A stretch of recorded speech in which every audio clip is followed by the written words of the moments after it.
قرآن املأ قلبي قرآن واسق حياتي قرآن.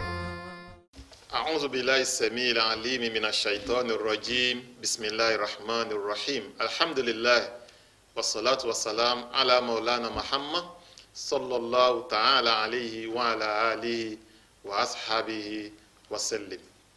ẹ̀yin tí ẹ ń wò wá ní ilé, a kí yín ní kíkí ọlá, kíkí àlàáfíà wípé salamullahi alaykum wa rahmatuhu ta'ala wa barakatuhu. Mo sì ń kí yín káàbọ̀ nígbà tá à ń dúpẹ́ fún Ọlọ́run tó fún wa láǹfààní láti tún lè pàdé lórí ètò wa NASFAT half hour. Mo kí wa káàbọ̀ sórí ètò wa títí èní. Pẹ̀lú ògo Ọlọ́run bá, ohun tí a fẹ́ bára wa sọ̀rọ̀ lé lórí lénìí, òun náà ni gẹ́gẹ́ bí a ti ṣe mọ̀ wípé oṣù Ramadan náà àwọn àfáà bá wa pín sí mẹ́ta: mẹ́wàá àkọ́kọ́, mẹ́wàá ẹ̀kejì, mẹ́wàá ẹlẹ́ẹ̀kẹta. Pàtàkì mẹ́wàá ẹlẹ́ẹ̀kẹta, àwọn ọjọ́ mẹ́wàá tó gbẹ̀yìn nínú oṣù Ramadan, kí ni pàtàkì rẹ̀, kí làwọn nǹkan tó wà ńbẹ̀, òun náà ni wọ́n fẹ́ bá wa sọ̀rọ̀ lé lórí lénìí. Àwọn àfáà wa àgbà tí wọ́n jẹ́ zonal missioner láti NASFAT ní Kaduna zone, wọ́n ti wà ní ìkàlẹ̀ pẹ̀lú mi níbí yìí láti lè jọ wo àwọn ẹ̀kọ́ yìí. Èmi Usman Adékúnlé Animashaun, èmi náà ni atọ́kùn ètò yín.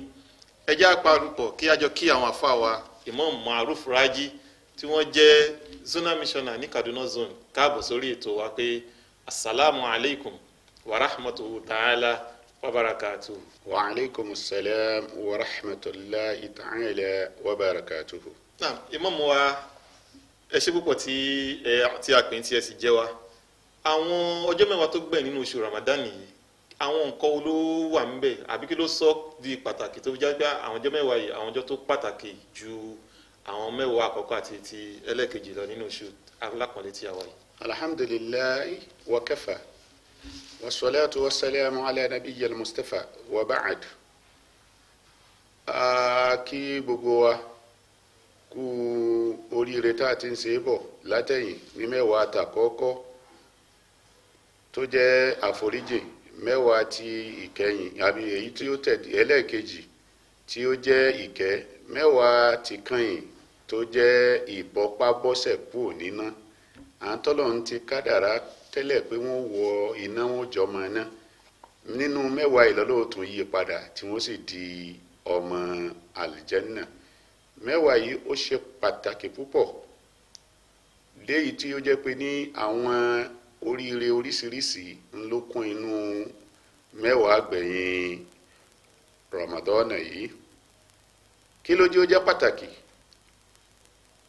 Ìwé tí a fi ń darí gbogbo ayé nínú òru yìí náà ló sọ̀kalẹ̀. Kí ló jẹ́ ó jẹ́ pàtàkì? Àwọn oríṣiríṣi nǹkan ẹ̀sìn tí ó máa ṣẹlẹ̀ ńbẹ̀ tí ò láfiwé nínú mẹ́wàá yìí náà ni. Nínú mẹ́wàá yìí náà ni a ti máa ń para wa papọ̀ mọ́lọ́hun nínú mọ́sálásí léyìí tí a ń pè ní itikaf, ìdúró tọlọ́hun. Nínú mẹ́wàá yìí náà ni. Nínú mẹ́wàá yìí náà ni òru abiyì ńlá kan wà ńbẹ̀ tí a pè ní òru kádàrá. Òun náà ni òru Laylatul Qadri. Nínú mẹ́wàá yìí náà làwọn tí wọ́n ti rò wípé bó làwẹ̀ ó ṣe parí, kí làwọn ó jẹ, kí làwọn ó mu, kí làwọn ó fi sọdún. Nínú mẹ́wàá yìí náà ni Zakatul Fitri tá a gbé fúnru wọn náà, nínú mẹ́wàá yìí náà ni. Nínú mẹ́wàá tó kàn Ramadan yìí náà ni a ti dunnú gbogbo alápapọ̀ tá a ṣe ọdún léyìí tí gbogbo wà nínú dùnnú tá a wà nínú ayọ̀, òun là ń pè ní Eidul Fitri. Pàtàkì mẹ́wàá yìí ó mà tóbi púpọ̀ wájú Ọlọ́run ní já sófo rẹ̀. Bá a ṣe sòfo mẹ́wàá àtàkọ́kọ́, tá a sòfo mẹ́wàá tẹ́lẹ̀kejì, mẹ́wàá ti kàn yìí náà Ọlọ́run ní já sófo rẹ̀. A dúpẹ́ lọ́dọ̀ ẹ̀yin ìmáàmù wa. Àwọn nǹkan tí ẹ kà fún wa yìí, gẹ́gẹ́ bí wọ́n ṣe kà fún wa, a wá fẹ́ kí ẹ bá wa mú ní kọ̀ọ̀kan. Ká bẹ̀ látòrí ọ̀rọ̀ itikaf. Kí ni pàtàkì rẹ̀, báwo la ṣe ṣe, àtàbí àwọn ọkọ̀ wo ni ó so mọ́ ìṣe itikaf? Ẹ ṣé púpọ̀ atọ́kùn. Itikaf àṣà tọlọ́run fi kọ́ ànábì wa Muhammad sallallahu alayhi wa sallam léyìí tó jẹ́ pé ní òun náà ni ìkẹ́ fún gbogbo ayé ń tá ànábì bá ti ṣe ó ti dìkẹ́ fún wa tá a bá ti ṣe bí ànábì ṣe ní kí a ṣe gẹ́gẹ́ bí ìṣesí ànábì wa Muhammad sallallahu alayhi wa sallam nínú ẹgbà wa ọ̀rọ̀ Aisha ìyá ńlá wa tó sọ fún wa ní pé kana nabiyyu sallallahu alayhi wa sallam mu'takifan fil masjidi fil ashril awair Ramadan. ìyá ńlá wa Aisha ní ànábì wa Muhammad tó bá ti di mẹ́wàá tó gbẹ̀yìn Ramadana ànábì á takú sọ́lọ́run lọ́rùn nínú mọ́sálásí ìṣe halwa ìdúró pinpin pẹ̀lú Ọlọ́hun láti ní Ọlọ́hun nìkan lèèyàn fèsì nínú mọ́sálásí. itikaf àìṣe nílé mọ́sálásí tábà tó ti wá ṣe itikaf yóò jẹ́ mọ́sálásí tí wọ́n ti ń kírun wákàtí márààrún déédéé yóò jẹ́ mọ́sálásí tí wọ́n ti ń kí ìrun jímọ̀ torí pé ìrun wákàtí márààrún kákí níjàmá ọ̀ranyàn ni kákí jímọ̀ ọ̀ranyàn ni so mọ́sálásí tábà ti ṣe itikaf yìí kó jẹ́ mọ́sálásí tí wọ́n ti ń kí ìrun jímọ̀ tí wọ́n sì ti ń kí ìrun wákàtí márààrún kí la máa ṣe nínú itikaf yìí at-tahmida wat-tahlila wat-takbira wa tilawatul Qur'an a máa dú ọpẹ́ fọ́lọ́run a máa sọ gbólóhùn la ilaha illallah a máa yin Ọlọ́run lógo a máa ka al-Qur'anu ní ibẹ̀ tó bá dòru rẹ̀ a máa fi ṣe qiyamul layli léyìí tá à ń pè ní tahajjud ọ̀rọ̀ pọ̀lọpọ̀ tí ó lóun wà nínú itikaf oorun ni ó lọ mọ́ sùn ráì ẹlòmíì ó lóun wà nínú itikaf fóònù ni ó máa pe gbá ni ó máa pawó èyí tí ò ní jẹ́ mìíràn ó kó jọ sọ́dọ̀ Ọlọ́run itikaf yìí ká ṣe khashiyatan lillah láti fi máa gbé abẹ̀rù Ọlọ́run la fi ṣe iṣẹ́ táwa máa ṣe ń bẹ̀rù ká fòru bẹ̀ ká máa fi yan náfìlà ọ̀sán bẹ̀ ká máa fi rán dákọ̀ Ọlọ́run ká máa fi ka al-Qur'an Karim. Fountain University, Osogbo, the University of the National Al-Fati Society, NASFAT, offers qualitative undergraduate and postgraduate education with courses in the College of Management and Social Sciences, as well as the College of Natural and Applied Sciences. Fountain University, Osogbo, is a faith-based character-building institution with fully accredited courses and international exchange program with ultra-modern science laboratories and well-equipped mass communication studio complex. Fountain prides itself as a pace-setting university in exposing students to professional best practices. Our graduates have excelled in their various careers and won prestigious presidential scholarship awards. Fountain University also runs part-time and professional programs. Admission is on for applicants through UTME and direct entry. Visit our website or call. Fountain University Osogbo, faith, knowledge and service. يا رحمن ساعدني يا رحمن اشرح صدري قرآن املأ قلبي قرآن واسق حياتي قرآن. ọ̀rọ̀ itikaf ni wọ́n ti ṣe àlàyé fún wa yẹn gẹ́gẹ́ bí ìkan nínú àwọn nǹkan pàtàkì tí a gbọ́dọ̀ ṣe nínú òru mẹ́wàá gbẹ̀yìn àbọ́jọ́ mẹ́wàá gbẹ̀yìn nínú oṣù Ramadan. nǹkan ẹlẹ́ẹ̀kejì tí àwọn ọjọ́ mẹ́wàá gbẹ̀yìn tó mú àǹfààní rẹ̀ wá fún àwọn náà ní Laylatul Qadri. ẹ dákun ẹ bá wa ṣe àlàyé fáwọn tí wọ́n wò wá nílé àwọn ẹ̀kọ́ nípa Laylatul Qadri. alhamdulilayi rabbil alamina mẹ́wàá gbẹ̀yìn tá a wí gbogbo iṣẹ́ tí ń bẹ nú ẹ̀ ó sopọ̀ mọ́ra wọn ni nínú péyàn ṣe itikaf tó ń ṣe àdúrà tí ó ń ṣe kìyàmù lẹ́yìlì ló lè ṣalábàápàdé òru abiyì tí à ń pè ní òru Laylatul Qadr, òru kádàrá, òru ńlá, òru tọ́lọ́ ní oríire rẹ yóò tún máa pọ̀ sí, harisiki rẹ yóò tún máa pọ̀ sí, ọlá rẹ yóò tún máa pọ̀ sí. níbi ìdúró ti Ọlọ́run yìí ní òru yìí ó ti wá jáde téèyàn bá sálábà pàdé rẹ̀ ó ṣoríire ayé àtọ̀run. kí ni pàtàkì òru yìí? súnmíya Laylatul Qadri qadran, wọ́n pè ní òru yìí wọ́n pè ní òru kádàrá nítorí pé kí ni Ọlọ́run yóò máa dá àwọn ẹjọ́ yahkumullahu, ọlọ́run máa dá àwọn ẹjọ́ tó jọ mọ́ àrísìkí ní jíjẹ mímu látọ̀dún ìsọdún tí ń bọ̀. ọlọ́run yóò máa fi ayyu faraqu kulla amrin hakim nínú Suratul Dukhan ni ọlọ́run tó ti sọ bẹ́ẹ̀. níbẹ̀ lọ́lọ́run ti máa decide lórí gbogbo tí ń jẹ́ affairs pátápátá. òru Laylatul Qadri yìí oní sọ fún wa nínú Suratul Qadri Quran 97 nù pé ba'da bismillahir rahmanir rahim inna anzalnahu fi Laylatul Qadri wa ma adraka ma Laylatul Qadri Laylatul Qadri khayrun min alfi shahr. kí ló ń wí aya Quran náà sọ fún wa pé inna anzalnahu fi Laylatil Qadri àwa la sọ kalẹ̀ lóru abiyi lóru kádàrá. kí la sọ kalẹ̀ Al-Qur'anu Karim. wa ma adraka ma Laylatul Qadri kí ló fi mọ̀rẹ́ ànábì kí ló fi mọ̀wọ́ tó ń gbọ́ mi yìí náà kí ni ń jẹ́ Laylatul Qadri. Laylatul Qadri khayrun min alfi shahr. òru abiyi yìí ó lóore ju ẹgbẹ̀rún oṣù lọ.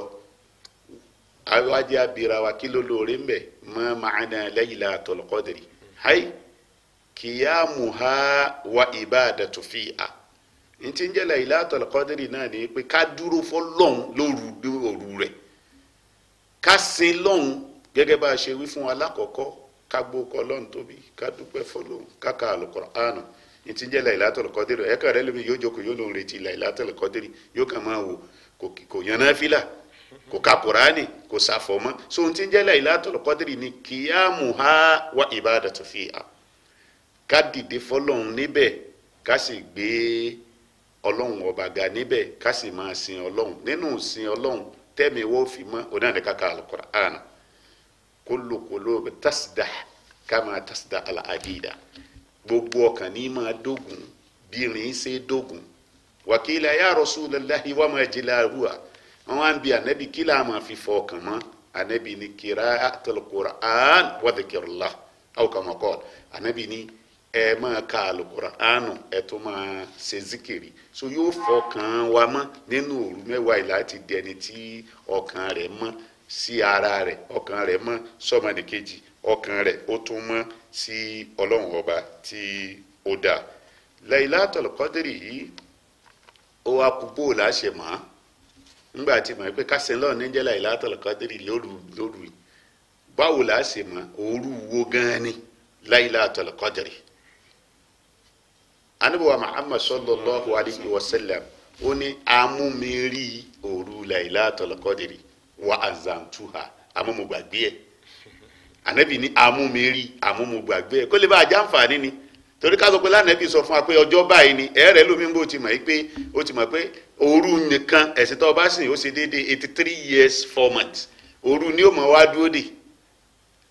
anabi wa ní amúmugbàgbé ẹ̀ anabi wa parí ẹ̀ ó ní taharaw fil witri fi ashril awair Ramadan.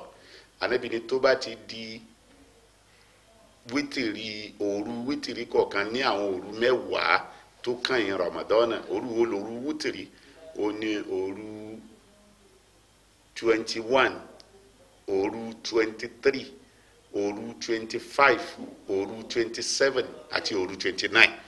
nínú àwọn òru márààrún yìí ni Laylatul Qadri ló ṣeé ṣe kó jẹ́ ní ọjọ́ náà.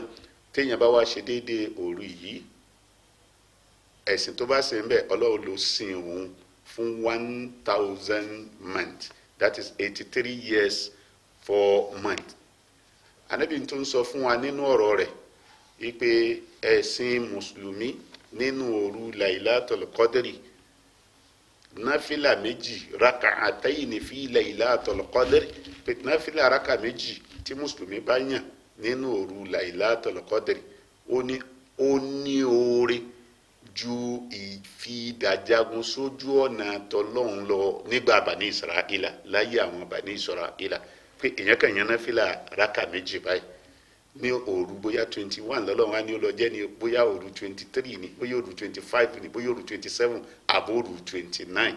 àwọn àfáà wá díẹ̀ lọ òru wo gangan ni ọ̀pọ̀lọpọ̀ wọn fẹnu kò nínú ẹgbà wa ọ̀rọ̀ àfáwa Ibn Abbas ó ní òru 27 ni àmọ́ tí wọn náà bá tún wá wò pé òru 27 kò sí ntọ́lọ́run ò lè ṣe tọ́ bá rò pé 27 tọ́lọ́ òmùdé tọ́lọ́ ti mú 121 tí wọ́n retí 27 ọ̀pàdánù òòrè ìbẹ̀rù ọ̀ọ́sẹ̀ kúkú dáhùn mójú lórúurú mẹ́wẹ̀ẹ̀wá ìgbẹ̀yìn Ramadan ó ṣe é ṣe kí Laylatul Qadri kó jáde ní ọjọ́ náà. n wo pé Ànábì wa Muhammad sallallahu alayhi wa sallam gẹ́gẹ́ bí ẹgbà wa tí a rí gbà látọ̀dọ̀ Aisha wípé tíyẹn bá tiẹ̀ wá ṣe alábàápàdé òru yìí irú nǹkan wo lèèyàn ń ṣe ládùúà pàtàkì gẹ́gẹ́ bí tí a rí gbọ́ àti pé ládàá ló wà ń bẹ níbi tíyẹn bá ẹni tó bá ṣe tó dìde lóru gan òru Laylatul Qadri.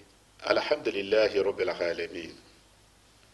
Mama wa àgbà ìyá wa Aisha tánàbí ní ká gba ìdajì ẹ̀kọ́ ẹ̀sìn wa látọ̀dọ̀ ẹ̀ ó ń bi ànábì wa Muhammad sallallahu alayhi wa sallam ó ní law waffaqtu Laylatul Qadri tọ́lọ̀mbá ní sálábàpàdé tọ́lọ̀mbá ní rí tọ́lọ̀ ní wà láyé kí n wá sálábàpàdé Laylatul Qadri ma sa aqul kí ni kí n máa wí ládùúà ìtumọ̀ rẹ̀ ni pé irú àdúà wo ni kí n máa ṣe wa qala Muhammad sallallahu alayhi wa sallam anabi wa tí kí a tó là ń bẹ fún wa dá lóhùn ó ní kàwùlí ó ní gbólóhùn tèmi máa wí tí mo bá sálábàpàdé Laylatul Qadri ó náà ni Allahumma innaka afuwwun karimun tuhibbul afwa fa'fu anni riwaya kan wá bá riwaya kan ní Allahumma innaka afuwwun tuhibbul afwa fa'fu anni ìwọ Ọlọ́run ọba innaka afuwwun alámójúkú òní ọ tó tún ju àforíjì ẹni tí ìforíjì ní lọ torí téèyàn bá ṣẹni tó sàmójúkú kò ní rántí mọ́ àmọ́ tó Ọlọ́run foríjì ọ̀tún máa rántí pé ṣe bíbẹ́ náà lọ ṣe ń jò ní tọ́lọ́run kàn pé Ọlọ́run nífẹ̀ẹ́ sí àti ṣe àmójúkú fún yàn fa'fu anni sàmójúkú fún mi ó tún ju àforíjì pé foríjì mi lọ Ànábì ní gbólóhùn tó dáa tó yẹ kí ènìyàn máa wá wí ni kí wá ní ó jẹ láàdá fún ẹni tọ́lọ́run bá ní kó wí gbólóhùn kó wá sálábàpàdé òru Laylatul Qadri ọ̀gá wa àgbà ní Muhammad awwalul muallim fil ardi ó ti parí rẹ̀ ó ní ma qama Laylatul Qadri imanan wa ihtisaban ghufira lahu ma taqaddama min sanbihi ó ní gbogbo ẹni tó bá dìde lóru Laylatul Qadri tó yan náfìlà fọ́lọ́run tó ṣàdúà tó ṣe zikiri tó ka Qur'anu tó yan náfìlà tó ṣe sàárà Ànábì ní ládàá tí ó máa ń bẹ fẹ́ ń tọ̀hún òun náà ní pé gbogbo tí ń jẹ́ṣẹ̀ tó ti ṣẹ̀ pátápátá Ọlọ́run ní òun ò wo bẹ̀ mọ́ òun ṣàforíjì fún condition wa wà ń bẹ torí ẹlòmíín náà yóò yan náfìlà yìí kódà yóò máa ka Qur'anu yóò máa kà nítorí ká yóò lè ní nǹka káwọn èèyàn ó lè rí àdìsí yẹn parí ẹ̀ ihmanan wa ihtisaban tó fi ìnígbàgbọ́ pé ọ̀kan ṣoṣo lọ́lọ́run òun nìkan ní í sì ń ṣe fún tó sì lérò pé Ọlọ́run yìí náà tí ń ṣèṣirò ara rẹ̀ pé Ọlọ́run yìí náà ló lè sàn lẹ́sàn lórí ẹ̀ tọ́lẹ́ lómi ń ṣiṣẹ́ kò mọ̀ pé Ọlọ́run kan lè sàn lẹ́sàn yóò kàn máa ṣe náà wọ́n sá ní á ṣe ń ṣe àmọ́ èèyàn gbọ́dọ̀ lérò pé yes Ọlọ́run ni mò ń ṣe kinní yìí fún ó sì gbọ́dọ̀ nígbàgbọ́ nípa Ọlọ́run náà èyí náà ni ó mọ̀ wá jẹ́ ládàá fún mi pé alẹ́sẹ̀ rẹ̀ sẹ́ Ọlọ́run ló wo bẹ̀ mọ́ ó ti di àtúnbí nìyẹn Ọlọ́run kó kàwá kún ẹni tí ó ṣe kòńgẹ́ òru Laylatul Qadri yìí. ẹ ṣe púpọ̀ ìmáàmù wa nínú àwọn nǹkan tí ẹ ti kà fún wa síwájú pé òru mẹ́wàá gbẹ̀yìn àbí àwọn ọjọ́ mẹ́wàá gbẹ̀yìn oṣù Ramadan yìí mú àǹfààní rẹ̀ wá fún wa òun náà ni zakatul fitri ẹ dákun ẹ bá wa ṣe àgbéyẹ̀wò ìtumọ̀ zakatul fitri àti pé báwo la ṣe ń yọ àti kí ni gbogbo ládá tí ó wà fún tó bá yọ zakatul fitri. ẹ ṣe púpọ̀ àtọkùn Ọlọ́run kó san gbogbo wa ní ẹ̀san olóore kó sì jẹ́ a lè ṣiṣẹ́ rẹ̀. àmín. zakatul fitri bá a ṣe sọ fún alákọ̀ọ́kọ́ nínú òru mẹ́wàá yìí náà ni òun náà tún máa ń wáyé. kí ni ń jẹ́ zakatul fitri? zakat ìfọ̀ nǹkan mọ́ ní jẹ́ bẹ́ẹ̀ nínú èdè. zakatul fitri wa jẹ́ ìfọ̀ ààwẹ̀ wa mọ́ ìfọ̀ ẹnu wa mọ́ níbi àwa tá à ń gbààwẹ̀ níbi mo rò mo sọ mo gbọ́ àwọn ọ̀rọ̀ tí ò yẹ kí aláàwẹ̀ ó sọ tó bá fi èsì sọ àbó fi ìgbàgbé sọ ó lè kọlu ààwẹ̀ rẹ̀ ká wá lè fọ ẹnu wa yìí mọ́, ká lè fọ ààwẹ̀ wa mọ́, torí tí ń jẹ́ sàká náà ni ká fọ nǹkan mọ́. Ká wá fọ ààwẹ̀ wa mọ́ 30 ọjọ́ àbọ̀gbọ̀n ọjọ́ ó díjọ kan kéèyàn wá fi gbààwẹ̀, kí àwọn èébú kínkìnkín tó gbàgbé búyàn àbí ọ̀rọ̀ tó gbàgbé tó lè dẹ́ṣẹ̀ fún kó wá fi bí para rẹ̀ káwẹ̀ ó sì wá lọ bẹ́ẹ̀. Ọlọ́run ní ìfẹ́ bẹ́ẹ̀. Yuridu àwa Ọlọ́run ọba yuridu bikumul yusra wala yuridu bikumul uzra. À ń fẹ́ rọrùn fún gbogbo ayé yín ni àfẹ́ nira fún yín. Ká wá fún ọ ká fi bí pọ̀ ká mọ̀ sàn ọ́ lẹ́sàn. Ọlọ́run ní ìfẹ́. Mo tún fún ọ láǹfààní kọ́fọ́ àwẹ̀ rẹ̀ yìí mọ́ pẹ̀lú sakatul fitri. Saka ìtú ẹnu ni à ń pè. Kí wọ́n á ní sakatul fitri yìí? Òun náà ní pé káyé òun náà ń pè ní asọ́dàkọ́tul fitri, sàárà fitri, sàárà ìtú ẹnu. Sakatul fitri yìí gbogbo ó jẹ́ wájib ala kulli muslim abdun wa hurrun. Ó jẹ́ ẹrú ni, ó jẹ́ ọmọlúwàbí ni. Sakatul fitri ó ti jẹ́ dandan lórí gbogbo akáyọ. Sakatul fitri yìí ẹni tí ò bá tí ì yọ arígbọ́ lọ́dọ̀ àwọn àlùfáà. Wọ́n ní sawmuhu mu'allaqatun bayna al-ardi was-sama'. Wọ́n ní ààwẹ̀ rẹ̀ wọ́n ó so láàrin sánmà àti ilẹ̀ ni kò ní gúnkè. Àmọ́ tó bá ti yọ sakatul fitri ààwẹ̀ yóò máa gun òkè lọ́dọ̀ Ọlọ́run ọba lọ. Sakatul fitri yìí kí là ń fi yọ? Òun náà ni oúnjẹ tó bá gbajúmọ̀ nílùú tá a wà. A wá yọ sáà, múdù Madina ni à ń pè ní sáà.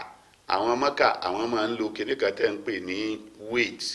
Àwọn Madina ń lo nǹkan kan tí à ń pè ní measurement ara Madina nígbà yẹn ni sọ́à, múdù nàbíyì, léyìí tó popular nù ká pè ní múdù nàbíyì. Òun ni oríṣi méjì ni, ní ńlá wà kékeré wà. Tó bá jẹ́ múdù nàbíyì ní ńlá ni ẹyọ kan fórí kan. Tó bá jẹ́ kékeré ni 4 fún orí kan. Wọ́n tó ti wá ṣe mídíọ̀mù rẹ̀ náà. Tó bá jẹ́ mídíọ̀mù 2 fún orí kan. Gbogbo ẹni tí wọ́n ń bẹ ní abẹ́ ẹni ni a máa yọ fún, kódà àti ọmọ kékeré àti àgbàlagbà. Ọmọ ọ̀dọ̀ wa náà tó bá wa gbà ayọ̀ fún òun náà. Ẹni ó bá ṣe èyí ló tẹ̀lé àṣẹ Ọlọ́run nínú alukur'anu, àwọn ni wọ́n sì ṣoríire. Tí alukur'anu ní qad aflaha ma tazakka, àwọn tí wọ́n ó ṣoríire, tí wọ́n ó ní oore ayé àti tọ̀run náà ni ẹni tó bá yọ sakatul fitri. Qad aflaha ma tazakka wa zakkara isma rabbihi fasalla. Wọ́n wá yọ sakatul fitri tán, wọ́n tún wá rántí Ọlọ́run ọba wọn, wọ́n tún wá lọ kírun yídì. Ẹ ṣé ìmáàmù wa, nínú àwọn ìbéèrè tí àwọn èèyàn aráalé máa ń béèrè òun ni wípé ẹlòmíì múdù tẹ́ sọ yẹn ẹlòmíì lè má ní access sí, ọ lè má ní. Àmọ́ ẹlòmíì tí wọ́n máa ń fọwọ́ tán fi ń wọn zakatul fitri wọn tó fẹ́ fi yọ. Ǹjẹ́ eléyìí wọlé? Lẹ́yìn náà ẹlòmíì wà tó jẹ́ pé ọmọ wọn ò sí nílé pẹ̀lú wọn, bóyá wọn school. Ǹjẹ́ irú àwọn ọmọ báyìí tí wọ́n sí pẹ̀lú wa tí wọ́n gbàwẹ̀ ní lábẹ́ wa, ṣé a lè yọ zakatul fitri lórúkọ wọn? Alhamdulillahi rabbil alamin. Ṣe púpọ̀ àtọkùn. Gẹ́gẹ́ bí shari'atul Islam, a gbà wọlé fún ẹni tí ò bá lè lo múdù nàbíyì tá à ń pè ní sọ́ọ̀hà yìí. Wọ́n lo ẹ̀kúnwọ́ wọn méjèèjì tí wọ́n papọ̀ báyìí. Kò í ṣe báyìí, kò í ṣe ọwọ́ kan. Wọ́n á pa ọwọ́ wọn méjèèjì pọ̀. Ẹ̀kúnwọ́ yẹn ni wọ́n fi bu 4 fún orí kan. Ẹ̀tún ara wọn míì tó Ọlọ́run abẹ́wà fògo rẹ̀ bí ọmọ sàjásí kí wọ́n pọ̀ níbi ẹlòmíì tó fẹ́ sa wọn fọ́lọ́run. Èyí tí ó fi bọ́ ọmọ rẹ̀ ọmọ àròbó tí ó fi bá bu yóò tún máa fọwọ́ ọmọ rẹ̀ náà bù. Yóò tún mú ọwọ́ ọmọ àròbó ó tún fẹ́ sa wọn fọ́lọ́run. Ó sì fẹ́ gbóore púpọ̀ nítorí ọba ṣe sakatul fitri yìí. Ọwọ́ dédé ọwọ́ yìí ẹ̀rí náà ni ààyò 4 fún orí kan. Gbogbo ẹni tó bá jẹ́ ọmọ wa irú ẹni tó wà nílé ìwé ààyò tiẹ̀ náà. Ẹlòmíì wà tún béèrè pé àtó náà bá tún yọ Ọlọ́run kọ́, tó bá yẹ pé ní àárí confirmation kó ti yọ Ọlọ́run nídìí àti bá yọ mọ́. àmọ́ tá a bá rí confirmation yóò yọ Ọlọ́run kò ní yọ Ọlọ́run kí ló dé tá a bá yọ kí wọ́n máa tún so àwẹ̀ tiẹ̀ náà kọ́ ìwọ náà tó bá yọ Ọlọ́run ọwárí confirmation ipò ti yọ kò ní ìdíkọ́ bá yọ mọ́ àmọ́ ọ̀rí àmọ̀dájú pé yóò yọ Ọlọ́run kí ìwọ náà kọ́ ọ bá yọ ti ọmọ rẹ̀. ìmọ̀mù wa lórí zakatul fitri yìí a rí wípé alùmíì a máa fi owó yọ ǹjẹ́ ilé náà ó bá súnà tànàbí wa Muhammad mu àbúbá wọnú ṣẹ̀ríà bákan náà a rí wípé nínú ìjọ àwọn oríṣiríṣi àwọn ìjọ Islam tí wọ́n bá wà àbí mọ́ṣáláṣí jọ̀mọ́ mọ́ṣáláṣí wọ́n á wò pé zakatul fitri wa ẹ jẹ́ ká dá pọ̀ ká dájọ́ ká gbé fún ìmọ̀mù àbí olórí ìjọ bíi mísọ́nà òun ló mọ àwọn members àwọn ọmọ ọjọ́ tí yẹ pé wọ́n ní bùkátà sí tí wọ́n nílò ẹ̀ kí ni tí ẹ fẹ́ bá wa sọ lórí eléyìí. alhamdulillahi rabbil alamin lórí ìbéèrè wa ṣe ká gbé zakatul fitri fún ìmáàmù masalasi àbí mísọ́nà ìjọ àbí àwọn jama tí wọ́n kóra wọn jọ tí wọ́n ń gba zakatul fitri àbí káfowó yọ zakatul fitri gbogbo ẹ̀ ní sẹ̀ríà ti ṣe lálàyé káfowó yọ zakatul fitri sẹ̀ríà faramọ́ tá a bá rí àwọn elétò tí wọ́n mọ̀ ń pa rẹ̀ tí wọ́n ṣe ètò iye báyìí ni o wọ́n sì tẹ̀yìn bá fowó yọ sẹ̀ríà ó gbà wọlé. ìmọ̀mù ẹ̀ ṣe á rí i pé àsìkò wa náà ti lọ ní ṣókí ọ̀rọ̀ idul fitri ọ̀rọ̀ ọdún ẹ bá wa yẹ̀nà náà. idul fitri nítumọ̀ ọdún ìtúnu ààwẹ̀ ọdún yìí ni yóò wáyé ní àkọ́kọ́ oṣù Shawwal tí ó máa túmọ̀ sí pé a ti parí ààwẹ̀ nígbà tí oṣù tó bá ti yọ ni a ṣe ọdún yìí gbogbo àwa tí a gbà wẹ̀ ọlọ́njẹ́ àrùjù sọdún yìí ní ayọ̀ àtàlàáfíà àìgbà wẹ̀ lọ sí yídi idil fitri a jẹun ká tó kúrò ní ilé ká tó lọ sí idil fitri. alhamdulilayi adúpẹ́ fún Ọlọ́run a sì kí àwọn ìmọ̀mù wa láti Kaduna abẹ́ Ọlọ́run kí Ọlọ́run bá wa ṣọ́ wọn padà sí ìlú Kaduna náà nígbà tí wọ́n bá ń padà ṣe ìrìn àjò wọn orí ètò wa NASFAT half hour òun náà ni a wà pàtàkì àwọn ọjọ́ mẹ́wàá tó gbẹ̀yìn nínú oṣù Ramadan òun náà ni wọ́n kọ́ wa lẹ́kọ̀ọ́ rẹ̀ nípa rẹ̀ pẹ̀lú ògo Ọlọ́run tó bá tún di ní ọ̀la nígbà tá a tún máa pàdé lórí ètò wa NASFAT half hour èmi Uthman Animasha ni mò ń sọ fún yín pé màsálàm wa ilal liqa.